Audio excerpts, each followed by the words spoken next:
Buongiorno anche a chi è online sulle varie dirette che stiamo facendo sia attraverso, mi scendo forse meglio, sia attraverso Facebook che attraverso YouTube e quant'altro. Siamo a Longarone Fiere, in questo momento si sta tenendo il festival, Fiera e Festival delle Foreste, la seconda edizione, all'interno sta andando bene, intendendo dire perché siamo in tempo Covid, in tempo coronavirus, quindi è chiaro che non ci può essere una partecipazione importante, ma proprio per questo queste sono significative queste attività sul web, perché portano molta gente e fanno partecipare ai contenuti che quest'anno qui al Festival e Fiera delle Foreste a Longarone Fiere sono stati molto importanti, molto significativi e anche, devo dire, molto partecipati. Detto questo, l'evento che si sta in questo momento sviluppando e che per certi versi ai quali diamo via, e speriamo che il commissario straordinario di Veneto Agricoltura non si allontani troppo, come speriamo sia presente anche il presidente di Longarone Fiere che avevo visto un secondo fa. Allora, questo evento, che sarà poi tutto sommato condotto dal collega Stefano Barbieri di Veneto Agricoltura, io sono Mimmo Vita, questo evento è importante perché non c'è niente di simile in giro.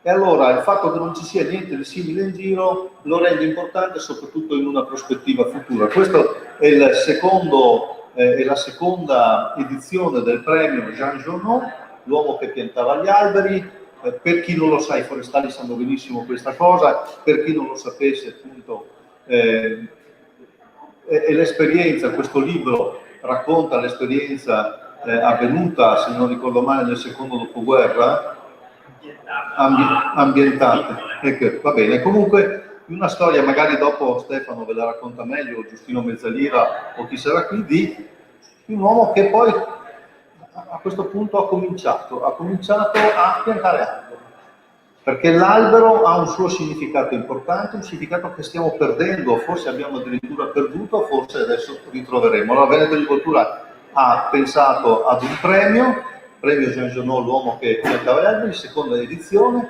L'anno scorso ha avuto un bel successo, quest'anno, se non ricordo male, una quarantina di progetti, alcuni sono stati premiati. Stefano Barbieri, cortesemente dici chi, cosa, come.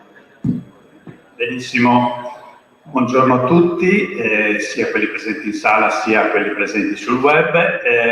A me il compito un po' di condurre questo breve appuntamento in cui racconteremo un po' molto brevemente le idee, le esperienze, le storie di chi si è candidato quest'anno, e soprattutto premieremo e sentiremo dalle loro voci il racconto delle esperienze dei 4 premiati. Diceva giustamente Mimmo Vita che questa è la seconda edizione, l'anno scorso edizione quasi prototipo, quasi test, con direi un grande entusiasmo da parte di tutti i partecipanti e una aspettativa di partecipazione che pure noi contavamo, e questo ci ha indotto a continuare in questa esperienza. Prima di introdurvi maggiormente nella presentazione dei candidati e dei premiati, chiedo ad Alberto Negro, commissario di Veneto Agricoltura, di introdurci con un breve cenno di saluto.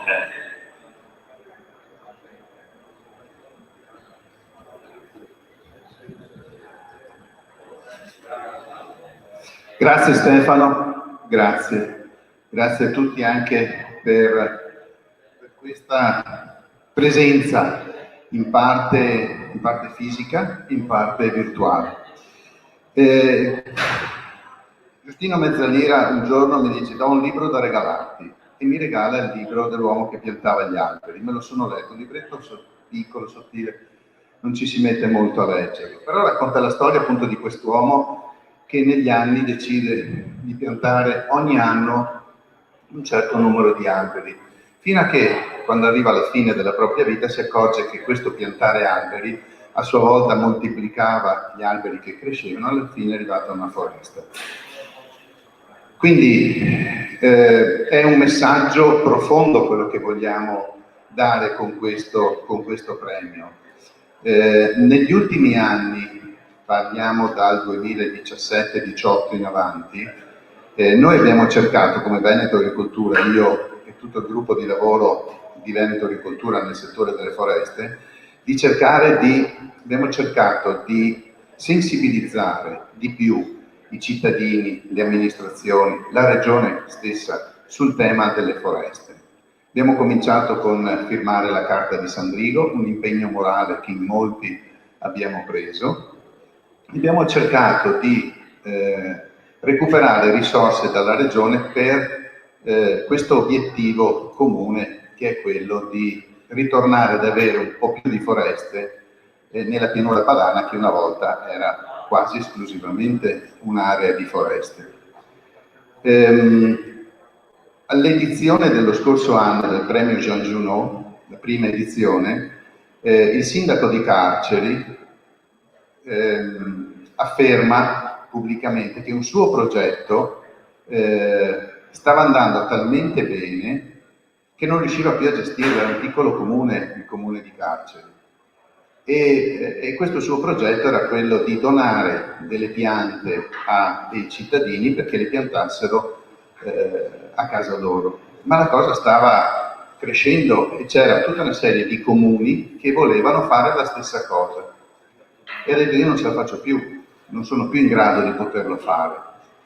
E allora, al volo, consultandomi con Giustino, ho detto: Giustino, se sei d'accordo lancio io la proposta, e ho lanciato la proposta di acquisire come Veneto Agricoltura la titolarità di questo progetto, anche se la paternità è del sindaco di Carceri e su questo non si discute, ma assumere la titolarità per poterlo sviluppare. Abbiamo trovato delle risorse, il progetto è partito, abbiamo chiesto ai comuni di aderire al progetto e di informare i propri cittadini che c'era la possibilità per ogni cittadino, per ogni famiglia, di poter avere 10 piante scelte tra un elenco di piante disponibili che venivano prodotte nei nostri vivai, quello di Montecchio, Precalcino, per le piante di pianura, e quello a Piandespini per le piante più in quota.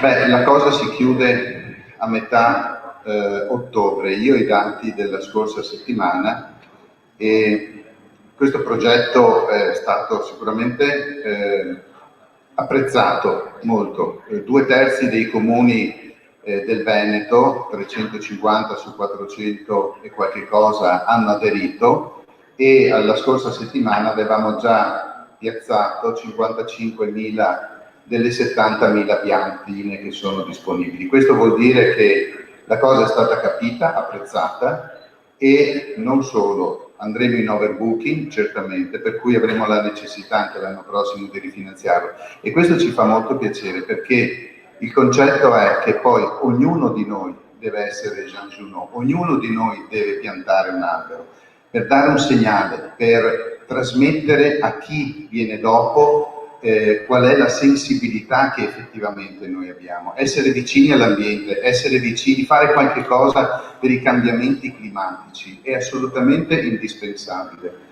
In Europa il 93% dei cittadini credono seriamente che i cambiamenti climatici siano un problema, e il 93% dei cittadini in Europa hanno fatto qualche cosa per contrastare il cambiamento climatico.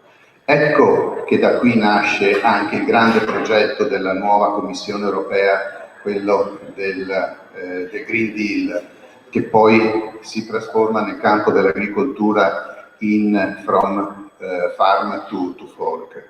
Quindi ci sono dei progetti, c'è l'agenda dell'ONU 2030, c'è il Green Deal al 2050, c'è una serie di progetti, e tanti di questi progetti possono e devono passare attraverso Jean Junot, l'idea di Jean Junot, quella di piantare gli alberi, per tornare ad avere la possibilità di catturare questa CO2, per poter avere la possibilità di avere un mondo più verde e un ambiente più sano, che è quello che tutti noi abbiamo bisogno di avere.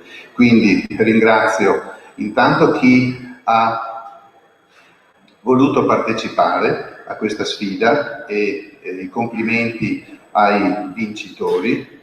Ognuno di loro avrà 250 piantine, sempre prodotte nei nostri vivai, sono piante certificate, noi facciamo la raccolta di semi e abbiamo tutto un processo certificato nell'attività che noi facciamo, quindi sono piante autoctone, sono piante locali che possono tranquillamente essere piantate, perché anche loro comincino a diffondere meglio questa idea del Jean Junot. Io mi auguro che un giorno effettivamente non ci sia solo un Jean Junot, ma nel Veneto, dove ci sono 5 milioni di abitanti, ci siano potenzialmente 5 milioni di Jean Junot.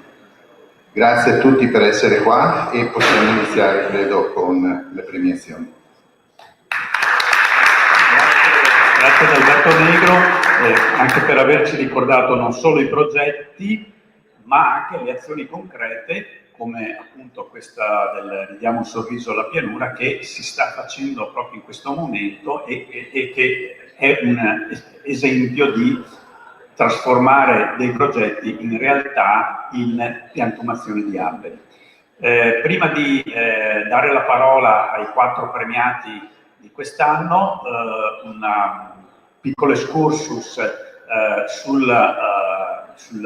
sui tanti candidati che si sono presentati quest'anno. Alcuni sono anche delle riproposizioni dell'anno scorso, ma questo ci ha fatto ulteriormente piacere, e per dirvi anche che in effetti la giuria di Veneto Agricoltura, che ha valutato queste 32 candidature di quest'anno, è stata veramente messa in difficoltà nella valutazione, perché e che quest'anno abbiamo anche scelto di mettere a 4 i premi, no? Non solo uno. L'anno scorso, per chi non si ricorda, abbiamo premiato un giovane, Christian, molto un appassionato veramente della piantumazione e del coinvolgimento sociale dei processi di piantumazione, e l'abbiamo scelto attraverso un voto ponendolo al voto una cinquina di selezionati, e hanno votato proprio i firmatari della Carta di Sandrigo, quella che Alberto Negro ricordava poc'anzi, e che è questo documento che impegna i sottoscrittori a decuplicare in un decennio la superficie dei boschi di pianura, e è proprio il bosco di pianura l'optimum, no, che noi tendiamo che noi cerchiamo di vedere, che noi cerchiamo di premiare anche con questo premio. Quest'anno era un po' difficile, viste le condizioni, riproporre questa formula della votazione, della cinquina, eccetera, e quindi abbiamo scelto di individuare 4 categorie diverse, quindi anche in modo da permettere di premiare le 4 sfaccettature dei piantatori, degli uomini e delle donne che piantano alberi. E quindi abbiamo individuato la categoria dell'agricoltore, dell'imprenditore agricolo, del proprietario terriero, la categoria del tecnico, del professionista, del ricercatore, quello dell'amministratore, che molte volte è l'uomo che facilita più che piantare, ma è un ruolo molto importante, facilita il processo di crescita degli alberi, dei boschi, e infine, una categoria importantissima, quella del volontariato, perché senza l'idea, senza la passione, senza la volontarietà degli uomini che piantano gli alberi, queste esperienze non ci sono. E quindi abbiamo individuato queste 4 categorie, e per queste 4 categorie abbiamo avuto per ciascuna quasi una decina di candidati e dicevo prima, insomma, è stato difficile, insomma, avremmo voluto come al solito premiarli tutti, insomma. Quest'anno, devo dire, molte candidature, tra l'altro erano anche giovani, erano anche persone che sono nate all'interno anche del movimento che ha caratterizzato quest'ultimo anno, quello del Fridays for Future. Per esempio, cito solo tra tutti Marco Bergamin, che è un giovane di 20 anni, nato nel 2020, che nella categoria appunto volontari delle associazioni si è appassionato di questa cosa e ha favorito la piantumazione di un piccolissimo boschetto vicino all'associazione attraverso cui collabora e ha fatto queste diverse iniziative.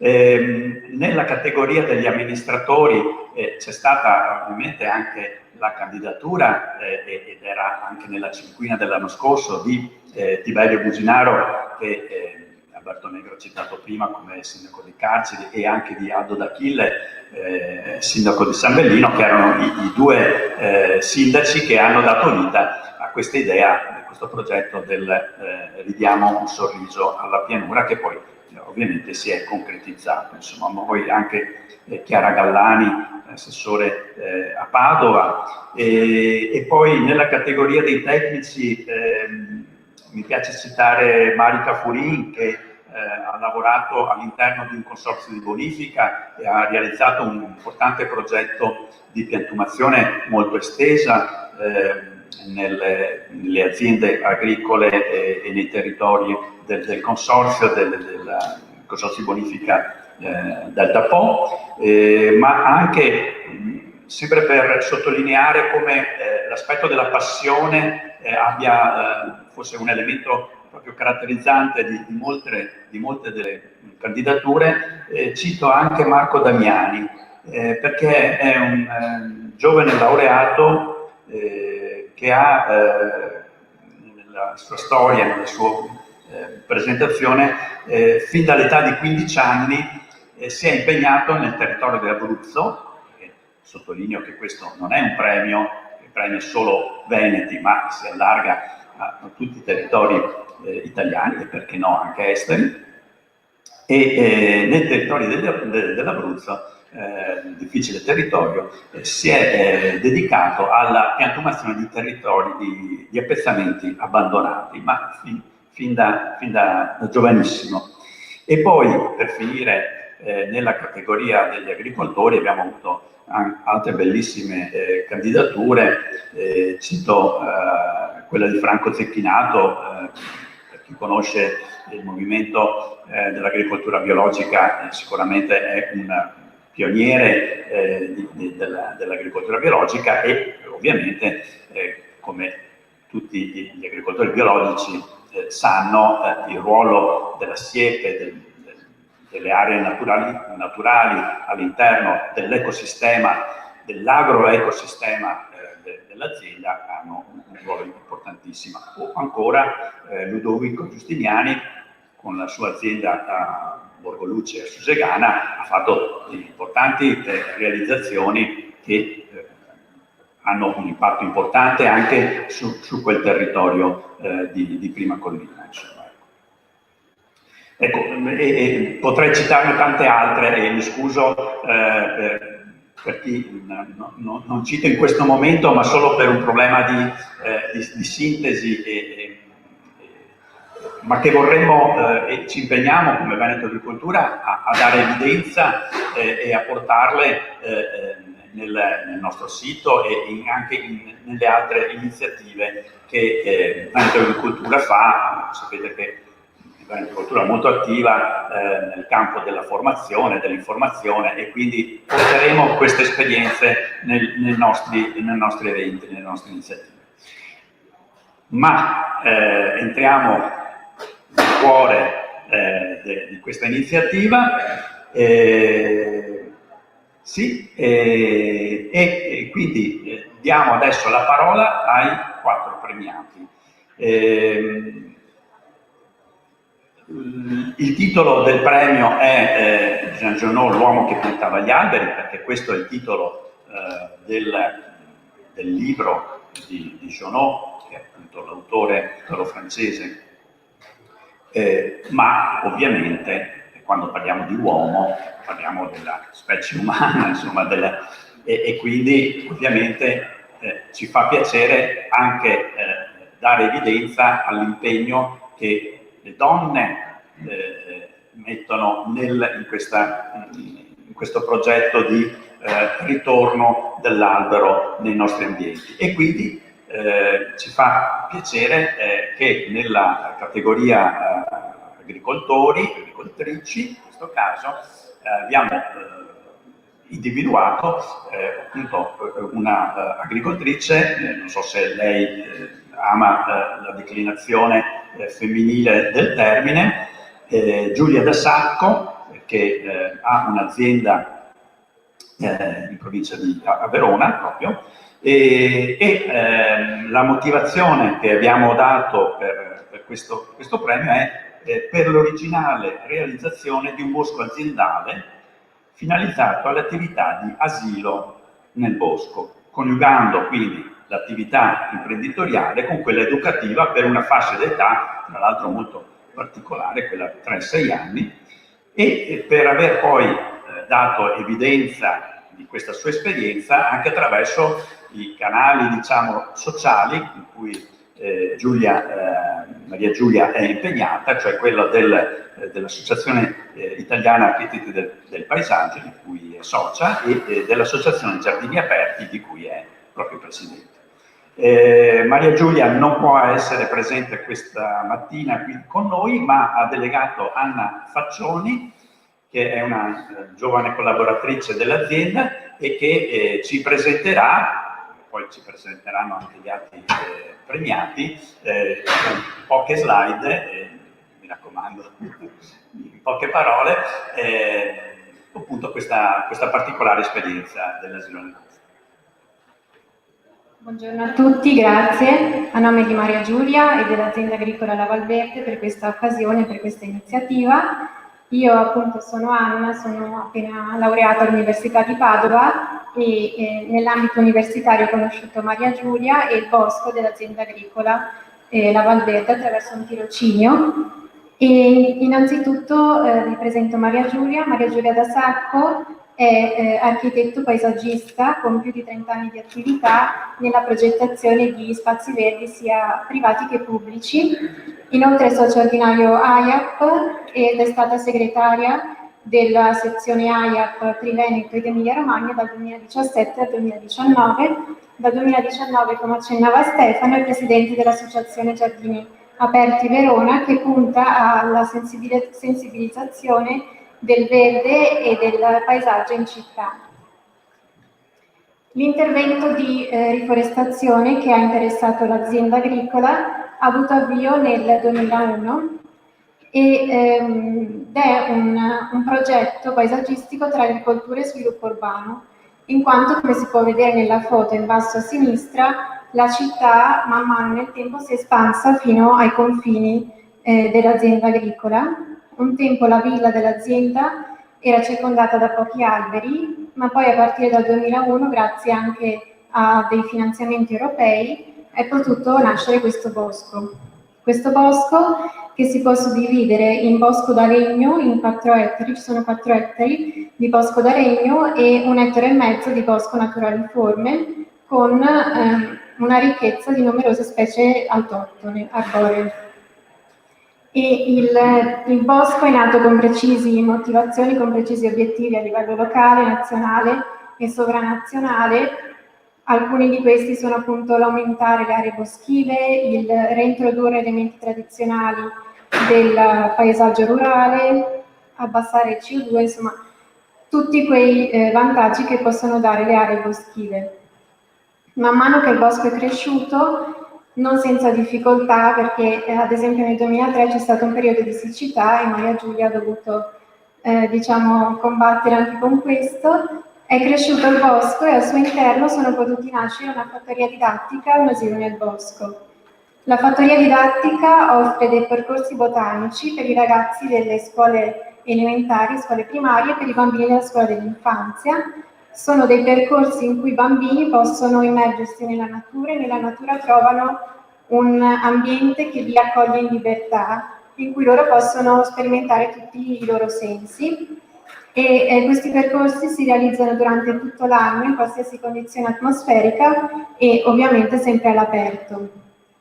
E dal 2015 è nato anche un asilo nel bosco, il progetto Educare nel Bosco di Verona, sotto la cooperativa Canale Scuola, e questo asilo nel bosco accoglie da lunedì al venerdì, dalle 8:30 alle 2 del pomeriggio, circa una trentina di bambini attualmente, dai 3 ai 6 anni, che possono vivere quotidianamente delle vere avventure educative immersi nella natura tutti i giorni dell'anno, in tutte le stagioni. E quindi questo progetto di riforestazione promosso da Maria Giulia e dall'azienda agricola La Valverde vuole essere un esempio di come il bosco possa non solo aiutare l'ambiente e il paesaggio, ad esempio con il miglioramento climatico. Questo bosco è un riparo, un rifugio per tutta la fauna locale ed è diventato davvero un polmone verde in un'area ormai totalmente urbanizzata, ma è anche un luogo dalle 1000 opportunità educative, sia per i bambini che per le loro famiglie e anche per la comunità locale che sempre più spesso chiede a Maria Giulia di poter accedere nel bosco e di poter passare del tempo immersi nella natura. Ad esempio, qualche domenica fa c'è stato il Nocciolina Day, quindi varie famiglie sono potute venire nel bosco e raccogliere le noccioline. La raccolta di noccioline sta interessando in questo momento anche i bambini dell'asilo del bosco, che appunto possono godere di questa grande ricchezza che è il bosco della Valverde. Grazie a tutti, anche a nome di Maria Giulia, per questa occasione e grazie. Grazie, resta pure qui perché adesso facciamo l'atto formale di consegna del premio. Chiamo Alberto Negro.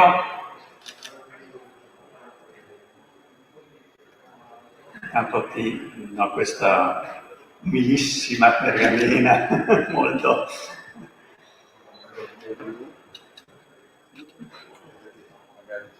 a favore di fotografi. No.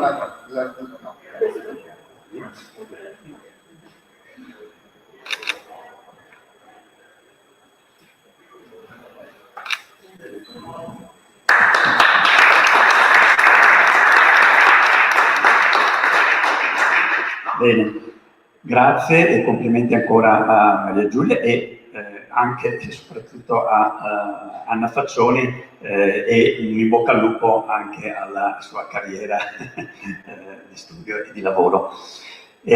Passiamo alla seconda categoria, la categoria dei tecnici, dei ricercatori, di quelli che studiano, di quelli che fanno anche consulenza a chi vuole piantare gli alberi. E per questa categoria abbiamo individuato Lucio Brotto, che veramente ha in questi anni dato un notevolissimo impulso allo sviluppo in particolare degli alberi in pianura, ma non solo, e appunto la motivazione che abbiamo voluto dare è proprio per l'ampia attività di progettazione e promozione di impianti arborei a diversa destinazione, anche fortemente integrati con l'impresa agricola, che poi è uno dei punti focali che a noi interessa molto come Veneto Agricoltura, come è il caso di Bosco Limite.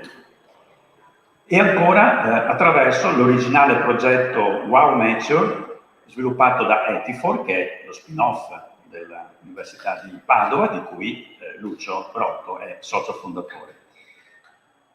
Progettualità queste che hanno efficacemente coinvolto, e anche questo è un altro elemento che a noi fa molto piacere sottolineare in tutti i premi, le amministrazioni, le imprese, le associazioni e i cittadini. Anche Lucio, purtroppo, ci scusiamo per i premiati per poco tempo di preavviso dato, anche Lucio aveva altri impegni di lavoro in questo periodo e quindi per presentare l'esperienza di Lucio Lucio stesso ha indicato Stefano Pellizzoni, che invito qui a presentarlo. Stefano ha anche lui una grandissima esperienza in questo, sia come amministratore che come tecnico, che come volontario, svolge molte di queste profili dei potenziali premiati del premio Jean Genot, ma soprattutto in questo momento è presidente dell'Associazione Forestale di Pianura. Passo il microfono a Lucio. Grazie Stefano, grazie a tutti voi, grazie al Movimento Agricoltura per questa opportunità. Io appunto porto il saluto di Lucio che mi ha delegato e sono particolarmente felice che questo premio vada tra l'altro oggi a 2 associati sostanzialmente di Associazione Forestale di Pianura, con il prossimo poi che verrà citato. Lucio è un tecnico appassionatissimo, io l'ho definito vulcanico e efficientissimo, perché in effetti ogni tanto bisogna anche contenerlo, ma no, è veramente una potenza nel settore, diciamo, forestale. Lui è laureato in scienze forestali, poi ha fatto anche molti approfondimenti sulle foreste tropicali e è stato tra i fondatori di Etifor, appunto questo spin-off dell'Università di Padova che ha l'obiettivo di valorizzare la natura, come dicono loro. E in questo contesto appunto sono state citate queste 2 esperienze, quella del Bosco Limite, che poi è il bosco proprio suo di proprietà, dove una volta c'erano i campi del papà coltivati a mais, e Lucio mi racconta sempre, insomma, che ha dovuto un po' combattere con il papà per far cambiare un certo tipo di idea e gli ha detto: guarda che io sono convinto che riusciamo a fare un bosco che si sostenga anche da un punto di vista economico e non pianti più il mais. Quell'operazione alla fine il papà ci ha creduto, insomma, questo è anche un bel aspetto, non sempre succede, dei cambi generazionali, e quel bosco lì è diventato un bosco sostanzialmente di ricarica di falda del vicino Brenta ed è proprio attaccato a casa sua perché è proprio di rimpettaio, e quello è veramente un bel aspetto di come si valorizzi uno di quelli che possiamo chiamare servizi ecosistemici dei boschi, no? Perché i boschi danno tanto, non danno solo una bella immagine, danno ricarica di falde, possono dare riduzione di CO2, biodiversità, insomma, possono dare tanti aspetti, e questo è uno. L'altro diciamo, progetto importante che sta seguendo in questo momento è appunto quello di Wow Nature, che è una piattaforma nella quale è possibile comprare, diciamo così, degli alberi che andranno piantumati, quindi con dei progetti che vengono fatti e con amministrazioni comunali e con parchi o anche con dei soggetti privati.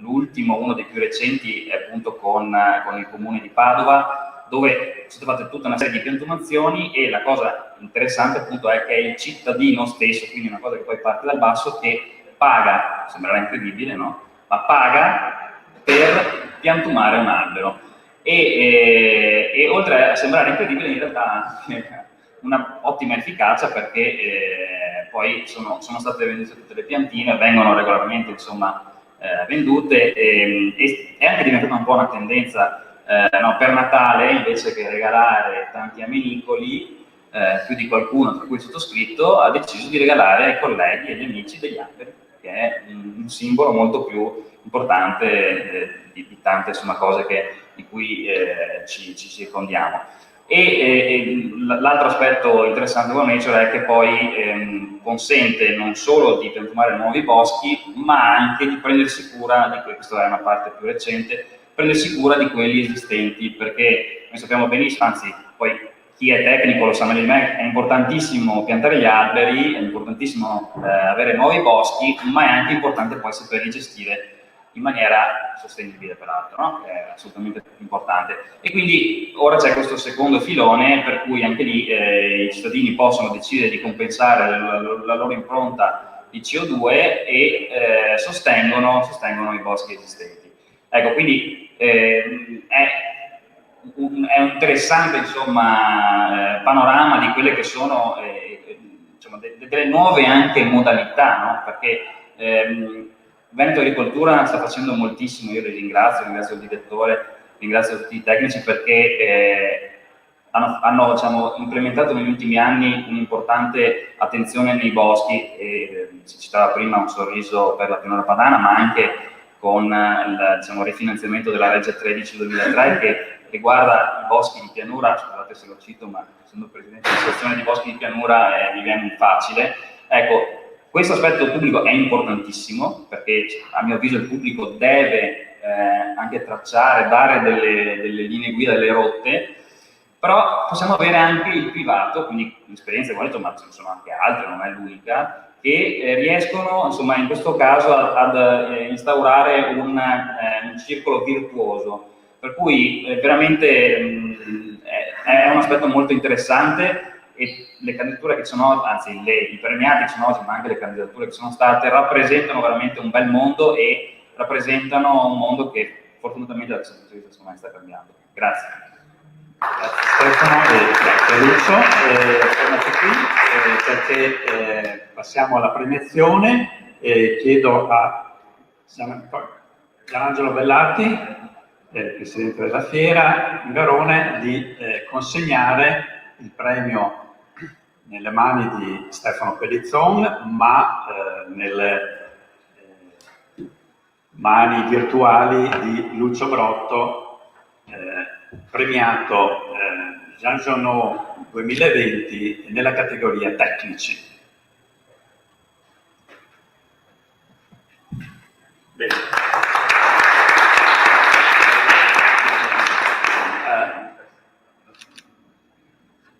Allora, sì, questo.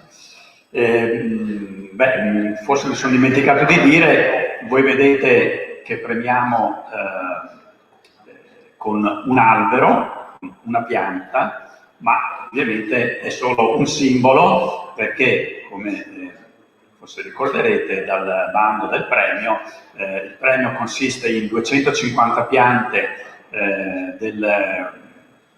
prodotte dal nostro vivaio di Montecchio per Calcino, nel centro della biodiversità del fuoriforesta di Montecchio per Calcino di Veneto Agricoltura, che i vincitori poi ritireranno con calma nelle prossime settimane, scegliendo anche magari con più precisione che tipo di specie scegliere, piantare e che utilizzeranno per nuovi impianti, per nuove realizzazioni, e quindi abbiamo un effetto moltiplicatore del premio.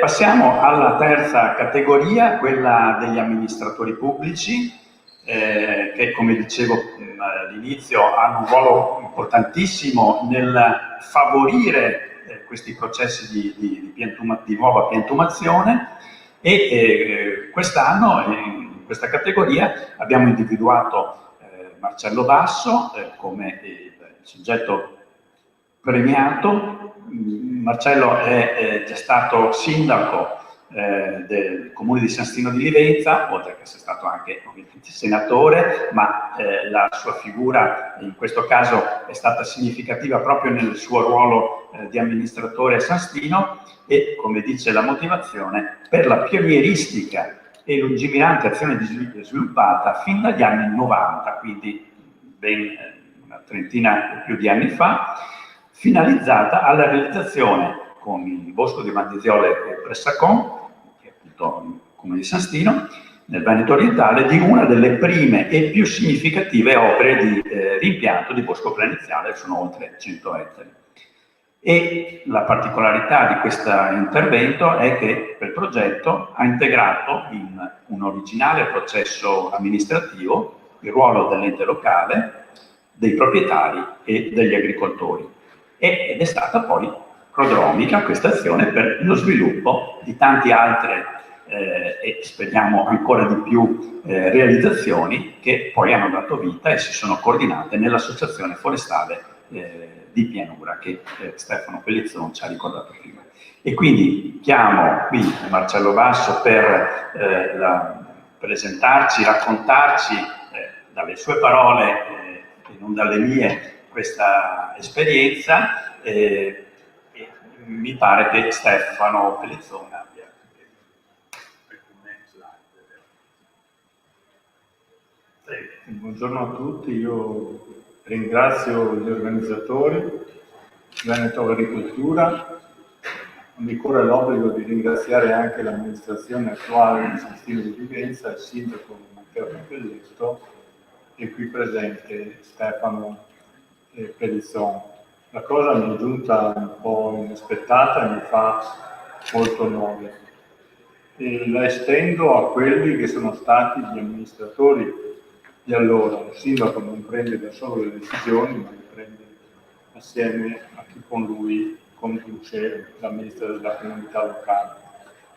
E ricordo che era un'amministrazione dotata sul piano del profilo, piuttosto dotata sul piano del profilo programmatico, che fin da subito lanciò 3 sfide. Una sfida per lo sviluppo, concentrando le attività industriali in un'unica e contenuta area, evitando la disseminazione nel territorio, così come è stato purtroppo caratterizzato il nostro Veneto, dove si alterna l'abitazione con il capannone in troppi casi. Una sfida per la cultura, quando chiudevano i cinema e i teatri abbiamo realizzato un cinema teatro, un centro anziani, potenziato una biblioteca comunale e infine abbiamo lanciato la terza sfida, la sfida per l'ambiente. Abbiamo fatto diverse cose, ma al centro sta appunto la realizzazione di un bosco planiziale, non in modo artificioso, ma laddove esisteva fino al periodo fascista un bosco divelto, appunto raso al suolo, direi, dal fascismo in una demoniaca corsa al grano che lo ha caratterizzato. Le ultime ceppaie sono state tolte durante la Seconda Guerra Mondiale, mi hanno raccontato soggetti che hanno direttamente partecipato all'estirpazione. 110 ettari è una superficie piuttosto importante, direi. Abbiamo retto a chi voleva che parte di quei 110 ettari fossero destinati ad attività industriali e artigianali. Abbiamo retto quindi realizzando un bosco laddove esisteva un bosco per la totale superficie. Siamo riusciti ad entrare nell'area dei finanziamenti dell'Unione Europea, quando si sa che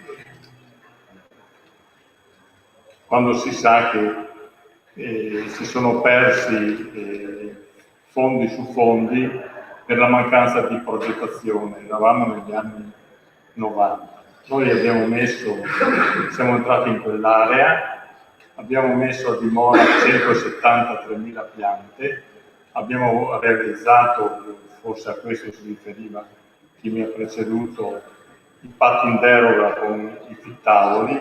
Fondamentale era avere l'appoggio, la partecipazione dei fittavoli e niente, abbiamo intrapreso questa opera che noi riteniamo importante, inaugurando circa un quarto di secolo fa un bosco esistito fino a 50 anni prima, ancora vivo nella memoria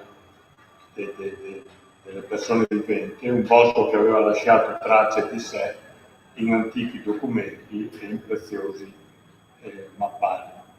Se mi sono consentite 2 riflessioni ancora, vorrei farle, perché il tutto accadeva negli anni 90, erano gli anni in cui si cominciava a discutere sul nuovo modello di sviluppo all'insegna, come si usa dire oggi, del verde e del blu. Erano gli anni in cui si cominciava a spingere sollecitando la ricerca, sollecitando l'innovazione e le conoscenze per un pianeta a misura d'uomo. Ma ancora oggi, tornando al nostro bosco, che le piante oggi sono diventate alberi, che la terra è diventata quasi come era un tempo, meglio capiamo che la realizzazione di un bosco rappresenta un'occasione irripetibile per ripercorrere la storia del rapporto fra gli uomini e le loro terre. Terre che a ragione fino a un secolo fa si potevano chiamare terre di boschi di fiumi. Se mi è consentito, fra i fiumi, fra le acque, da noi primeggia la Livenza, che ancora ha acque sufficientemente limpide, non come 50-60 anni fa, quando noi vivevamo sulle sponde abbiamo bevuto l'acqua, ma si presenta con un grado di inquinamento piuttosto ridotto e gli argini sono assolutamente fascinosi, soprattutto d'estate, quando diventano verdi e fioriti. E lungo le rive del Livenza, quindi a ridosso del bosco, gli antichi hanno costruito gli edifici più belli.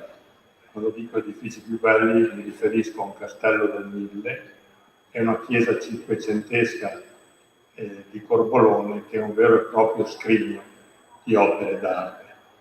Comunque, diciamo, mettendo assieme tutte queste cose, con la ricostituzione del bosco garantivamo un ritorno a quella che chiamiamo oggi bellezza. Una bellezza che solo la natura può dare e che forse può rendersi anche migliore.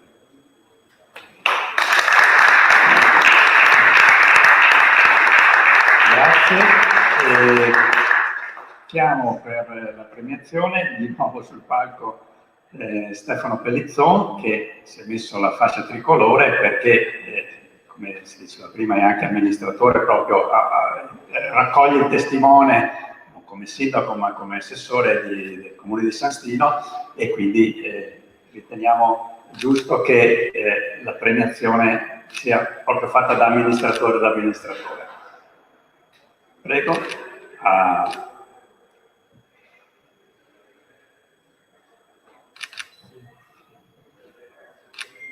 Otto di rito fatte. Un'ultima.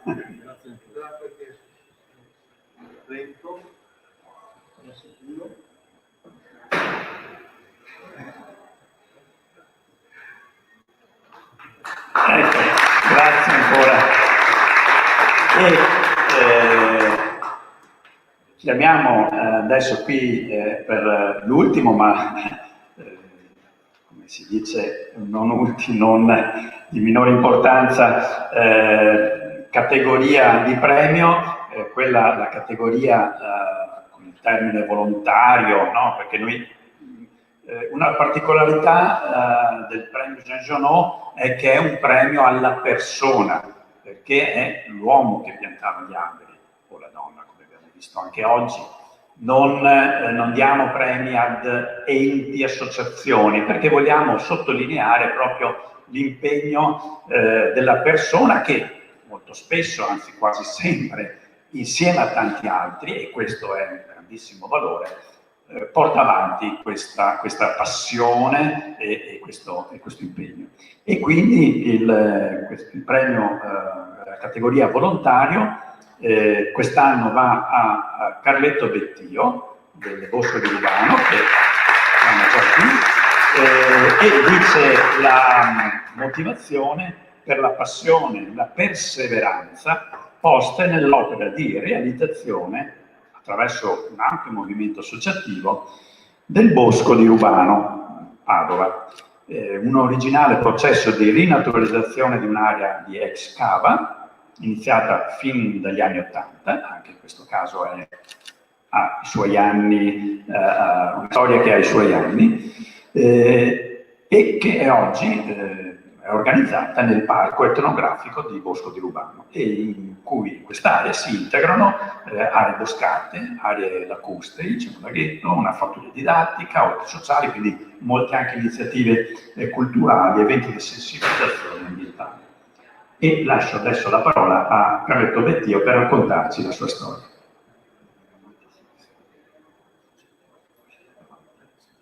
Buongiorno a tutti. Allora, naturalmente appunto sono Carlo Bettio, abbiamo fondato, c'è sempre un po' un problema, giustamente l'intento è premiare l'individualità. Di sicuro ho molti meriti, però altrettanto sicuro sono che questo io si fonde con noi, per cui leggiamo sempre questa azione qualcosa di globale, guidata sì, proposta, però Associazione Linea Verde, veramente eravamo una banda di creativi, di un po' di folli. Difatti i primi anni il nostro impegno era quello di verificare se le idee erano giuste, se era un po' fuori di testa. Mia moglie dice che un po' fuori di testa non sono. Comunque, allora, dov'è il punto? Siamo a Rubano e siamo a 7 km da Padova, nella direzione di Vicenza.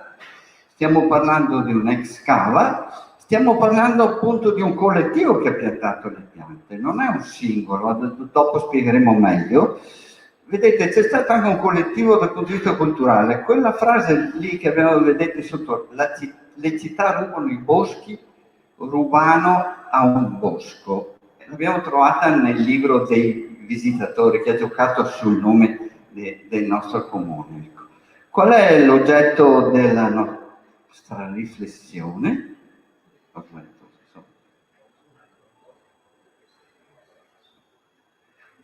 Eccolo.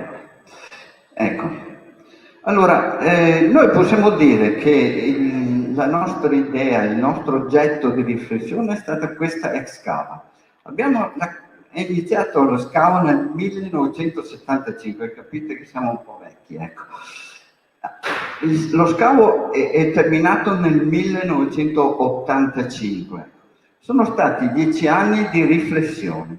Sono stati 10 anni che abbiamo pensato tutte quelle cose che abbiamo pensato in questa fascia di tempo, sono state realizzate dopo. Quindi possiamo dire che abbiamo attinto da molte situazioni. Abbiamo attinto culturalmente, ci dispiace, non avevamo memoria del romanzo dell'uomo. Abbiamo però attinto ad altre realtà che credo che siano talmente importanti. Cito Rigoni Stern. Dopo 2 anni si è curato, dal ritorno al campo concentramento, si è curato stando dentro il bosco. Ha ripreso a parlare la natura come cura terapia. Qui al tempo ci siamo sentiti profondamente dentro questo processo perché siamo in una situazione di disagio e si cercava le ragioni. Così paradossalmente abbiamo trovato delle ragioni profonde con Guereschi. Non so se avete presente Don Camillo in Russia, no? La scena proprio, leggerlo è più interessante, oppure anche nei film di Comincini rende stessa l'idea. Quando che vanno alla ricerca della tomba e trovano un campo di grano. E cosa dice Don Camillo? Andate a leggere, se non lo rovino io. Gli ha dato una spiga e torna a casa e semina. Attenzione, la semina come cura davanti a una tragedia. Ecco, quando ho ricevuto la comunicazione del premio, erano lunedì alle 23:13, mi sono messo un boresso perché è Veneto, mi sono messo a ridere, non so perché, e poi mi è venuta una mia immagine di personale dove andavo di notte a piantare gli alberi, ma non perché c'era un pericolo, stiamo parlando 1977, perché mi vergognavo, avevo paura di essere un po' strano e non volevo che qualcuno mi vedesse. Ecco, da lì e un po' alla volta è nato il tutto. Adesso naturalmente è stato un lavoro anche di comunicazione e di coinvolgimento, soprattutto nella parte a sinistra, ecco, è la situazione attuale. C'è da dire che non tutta la proprietà del lago è del comune di Lugano. Ecco, adesso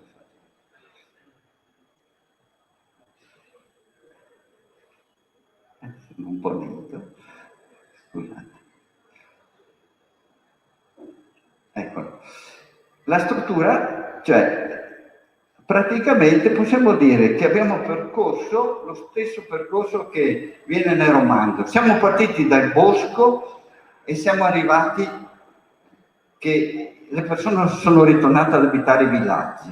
Ecco, sostanzialmente noi, tutte le operazioni che abbiamo fatto, prima cosa abbiamo piantato alberi, abbiamo coinvolto persone e quindi sostanzialmente siamo partiti dagli alberi per arrivare a queste strutture che non c'erano. Quindi abbiamo una specie di fattoria didattica, il casone e il forno. Ecco.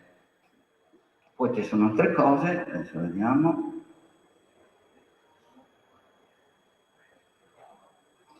Ecco, qui abbiamo tutta, la cosa diventa lunga, però semplicemente dire che non abbiamo fatto da soli. La nostra capacità è stata quella di condividere, di coinvolgere, di far capire. Inizialmente effettivamente ci vedevano qualcosa di strano a parlare, negli anni 70 di educazione ambientale, ma non vorremmo mica creare tutti i drogai, no?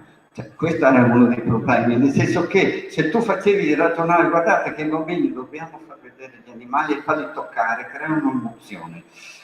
Era una cosa strana effettivamente. Adesso fa estremamente piacere che tutte le esperienze sono evolute, c'è stato un unico movimento generalizzato. Ecco.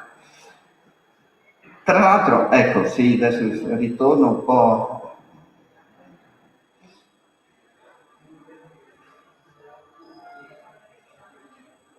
Ecco, credo che il massimo coinvolgimento sia stato questo.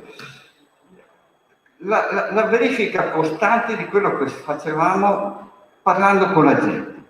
Un bel momento il comune dice: ma noi non abbiamo soldi, ma siete sicuri che la gente vi segua? Ma siete sicuri che le vostre idee siano giuste? Abbiamo fatto una campagna, 1 metro quadro d'ossigeno, dove si chiedeva alla gente di acquistare un pezzo di terra simbolicamente. Attenzione, abbiamo detto: guardate, noi usiamo i soldi solo per comprare la terra, eventualmente li restituiamo. Dopo 2 anni e mezzo, perché sapete non è passato un giorno, dopo 2 anni e mezzo abbiamo raccolto 34 milioni. Siamo andati dall'amministrazione comunale, gli abbiamo detto: sentite, noi abbiamo preso l'impegno di acquistare un pezzo di parco, lo acquistate, altrimenti noi restituiamo i soldi. Se vi assumete questa responsabilità, benissimo. Il che appunto chiaramente l'amministrazione non ha potuto, e ha acquistato un pezzo di terra. Chiaramente è un po' difficile concentrare il tutto in qualche decennio, ecco, e subito, appena acquistato un pezzo di terra, abbiamo organizzato un evento, c'era anche Fulco Cortesi, fondatore del WWF, abbiamo piantato alberi. Ecco, vedete, abbiamo iniziato a fare le attività molto spartane però i bambini che adesso sono adulti e arrivano con i figli si ricordano ancora di questi momenti. Quindi cosa c'è stato? C'è stata un'educazione. Per dirvi, i cacciatori sono stati i nostri fornitori di informazioni. Gli ambientalisti stravedano, i cacciatori sono razionali. Se ti dicono che l'oca è buona da mangiare perché hanno preso, vuol dire che le oche ci sono. Se ti raccontano che durante le fasi di immigrazione hanno contattato 300 soggetti che sono in fase di riposo, vuol dire che è vero. Sono stati i cacciatori stessi, dopo nel tempo, che hanno creato una zona di riserva. Sono stati i cacciatori stessi che andavano a denunciare altri cacciatori se vedevano che andavano ad allenare i cani. Ecco, questo è un esempio che sembra un paradosso di quello che è stato un cammino di presa di coscienza, di raccontare, ecco, con passione, perché attenzione, le competenze forse non erano proprio adeguate, però è anche una fortuna sapere di essere ignoranti, cioè ti dà molta libertà, e la libertà grande è anche di andare a cercare altre esperienze. Difatti abbiamo un po' girato tutta l'Europa, siamo andati, come diceva i veneziani, girare il mondo, copiare e far meglio, non gli era giapponesi. Ecco.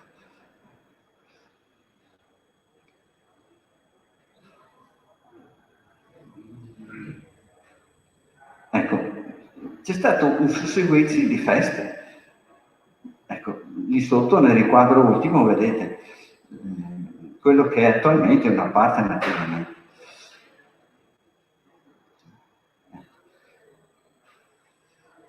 Ecco qua. Altro passaggio importante che credo che sia anche interessante per dare la dimensione di come state le varie collaborazioni. Abbiamo visto che è stato premiato a Cortina un libro di Ulderico Bernardi sui disegni grafici stampato dalla ESA. È stata una provocazione anche perché, soprattutto quando abbiamo visto che la Romania aveva ogni provincia più o meno aveva il suo museo. Ecco. Da noi storicamente sapevamo che esistevano 100, nel 1799 ne sono stati censiti 150. Allora ci siamo chiesti dopo, però, alcuni ragionamenti, abbiamo avuto bisogno, dal libro abbiamo concretizzato questa idea. Perché? Non lo sappiamo. Sta di fatto che questo libro è stato oggetto di riflessione, abbiamo fatto una ristampa a spese nostre, è stata una forma di collaborazione con l'ESA. Come dice Bernardi, se vedete, è una cosa interessante. Vado avanti. Basta. Altro passaggio ultimo importante, la variabilità delle persone. Qui abbiamo l'assessore provinciale della cultura, il presidente della Fondazione Cassa di Risparmio, il sindaco di Urbano e una serie di volontari. Si è concretizzato con un finanziamento in 2 tranche da 600 a 400 milioni, per cui tutta la struttura il lire, sì, lire, perché stiamo parlando del 94, ecco.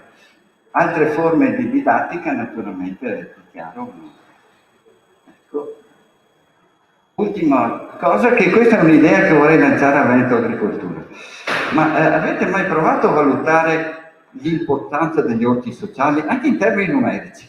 Stiamo parlando, Urbano, abbiamo fatto 130 orti. Calcoliamo un numero semplice, 50 quintali di pomodoro. È un dato significativo? A Padova ci sono 600 orti che hanno copiato da noi.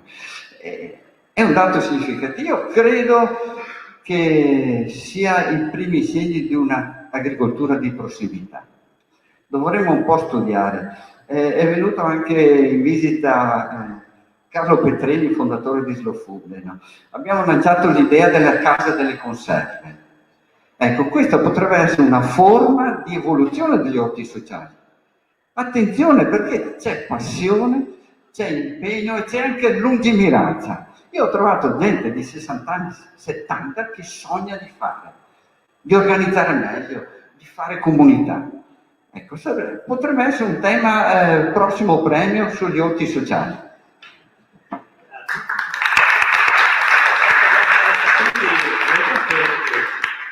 Chiamo invece Giustino Mezzalira, direttore della sezione ricerca e gestione agroforestale di Veneto Agricoltura, per consegnare il premio Jean Genot per la categoria volontario e volontari a Carletto Vecchio nel Bosco di Rubano.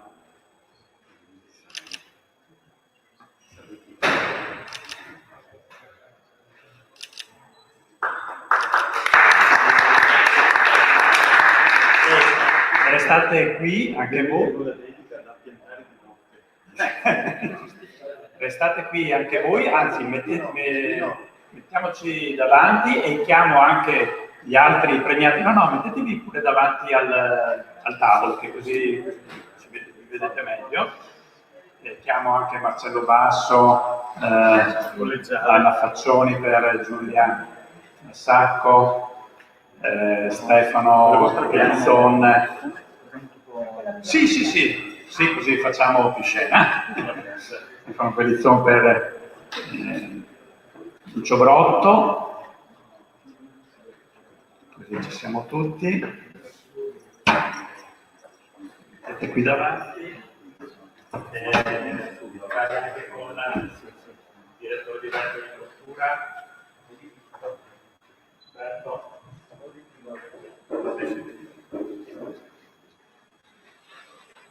al centro,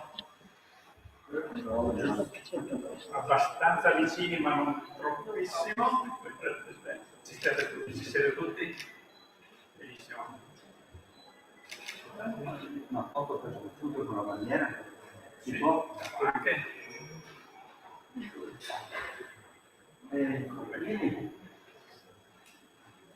Questa è l'esperta del Zalette, dopo sempre cortesia, grazie. Fermi tutti allora un attimo che il mio lavoro.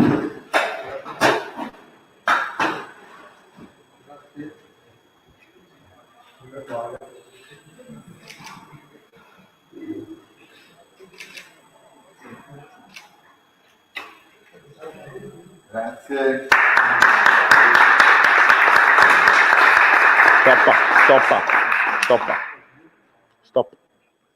Stop al live. Grazie quindi No? a tutti voi. Carletto, non dimenticarti la nostra preziosa pergamena.